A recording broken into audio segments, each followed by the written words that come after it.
काग, उसकी बोली तो बहुत ही कर्कश होती है, मुझे तनिक भी नहीं सुहाती। प्रिय, प्रकृति ने हमें जो कुछ भी दिया है वो अकारण नहीं, उसकी कोई ना कोई उपयोगिता अवश्य है। कुछ वस्तुओं की उपयोगिता का ज्ञान हमें हो चुका है और कुछ वस्तुओं की उपयोगिता हमारे लिए अभी तक रहस्य बनी हुई है। हाँ, परंतु उनकी उपयोगिता अवश्य है। मानव मस्तिष्क का जैसे जैसे विकास होता जाएगा, ये रहस्य खुलते जाएंगे। परंतु काग की क्या उपयोगिता है स्वामी? क्यों? जब मैं कई कई दिन तपस्या करके घर लौटा, तो तुम ही ने कहा था कि तुम पहले से ही जान गई थी कि मैं आने वाला हूँ। मेरे ये पूछने पर कि तुमने ये कैसे जाना, तुम ही कहती थी कि मुंडेर पर कागा बोला और तुम समझ गई कि मैं आ रहा हूँ। तो काग की उपयोगिता तुम स्वयं मान चुकी हो। तब तो मुझे नौका में विषैले सर्प भी रखने होंगे स्वामी। अवश्य रखने होंगे देवी। कई ऐसे रोग हैं जिनकी औषधि विष है। क्या सर्प का विष कई रोगों की औषधि नहीं है? विषस्य विषौषधम।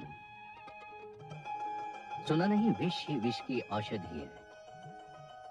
हमारा कर्तव्य है कि इस जल प्लावन से जितना भी जीवन संभव हो बचा लें। वो सुंदर है या कुरूप, ये देखना हमारा कार्य नहीं। सुंदरता और कुरूपता तो हमारी दृष्टि का भेद है। तो आपका संकेत ये है कि सुखदायी वस्तुओं के साथ हमें दुखदायी वस्तुओं को भी बचाना होगा, पुष्प के साथ कांटे को भी ले जाना होगा। मेरा यही संकेत है देवी। कांटा चुभता है, दुख देता है, परंतु वही तो पुष्प की रक्षा भी करता है। रचनाकार की रचना के महत्व को समझने के लिए दृष्टि में उदारता होनी चाहिए। स्वार्थी दृष्टि मन और मस्तिष्क को छोटा बना देती है। पूर्णता के लिए आवश्यक है कि सृष्टि बहुरंगी हो। अनेकता में एकता ही तो जीवन का सौंदर्य है देवी। आप ज्ञानी हैं स्वामी, आपने मेरी आंखें खोल दी। मैं अभी अपनी भूल सुधार कर आती हूँ। ठहरो देवी।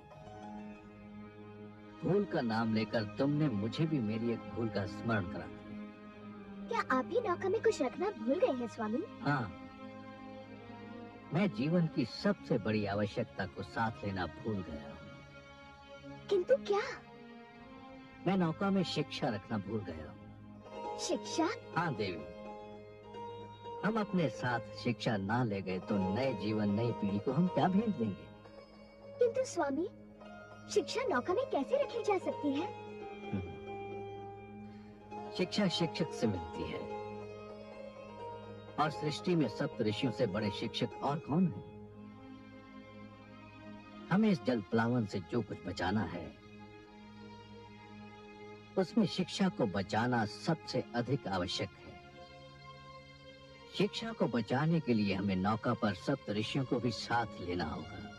हाँ, और वे आपके भ्राता भी हैं, आपके कुटुंब के अंश और आपके परिवार के सदस्य। नहीं देवी, मैं उन्हें इसलिए नहीं बचाना चाहता कि वो मेरे भ्राता हैं।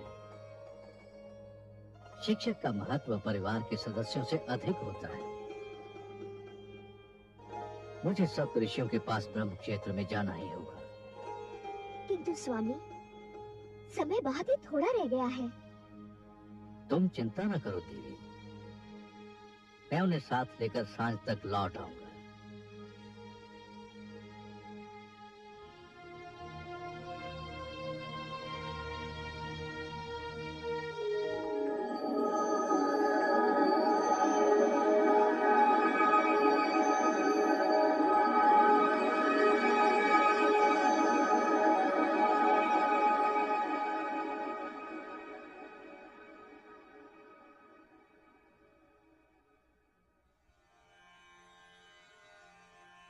प्रणाम।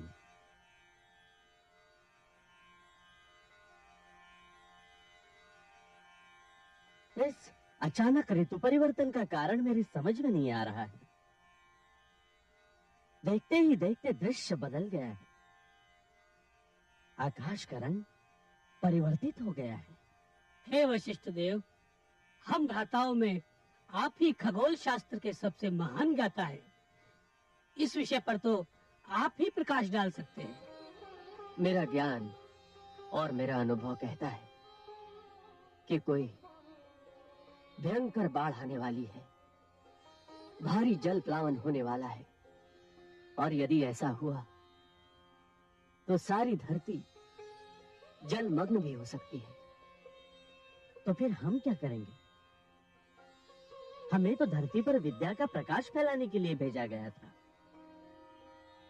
तो क्या हमारा भी अंत समीप है? हर आरंभ का एक अंत निश्चित है, और साधु जन वही होते हैं जो अंत का स्वागत उसी प्रकार करते हैं जिस प्रकार आरंभ का स्वागत किया जाता है। हमें जिसने जीवन दिया था, यदि वही हमारी मृत्यु चाहता है, तो हमें अपनी मृत्यु जीवन की भांति गले से लगानी होगी। परंतु हमारा कार्य तो अभी समाप्त नहीं हुआ है। हमें मानव को शिक्षा का ज्ञान देना है। ये सोचना हमारा कार्य नहीं है। हे वशिष्ठ देव, हम सब में आप ही श्रेष्ठ हैं। आपका मार्गदर्शन पाकर हम सब आगे बढ़ते हैं। तो फिर हमें योग समाधि लगाकर ध्यान मग्न हो जाना चाहिए। मृत्यु आए तो हमें अपना स्वागत करता पाए। आपके आदेश का पालन होगा।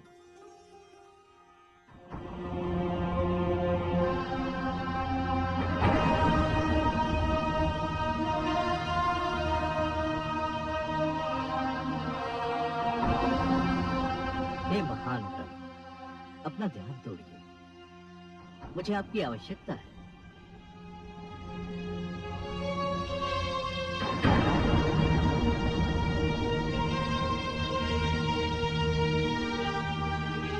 मैं ब्रह्मपुत्र, आपका अनुज, मानव कल्याण के लिए आपको लेने आया हूं।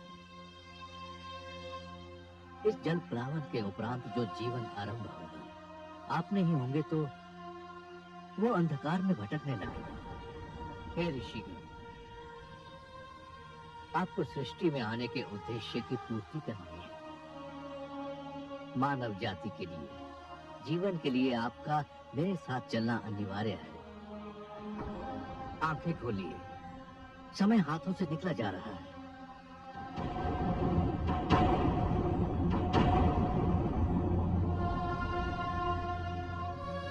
अनुज मनु, तुम? हाँ भ्राताश्री, शीघ्र उठिए। भयंकर जल प्लावन होने वाला है। मैं आपको लेने आया हूं।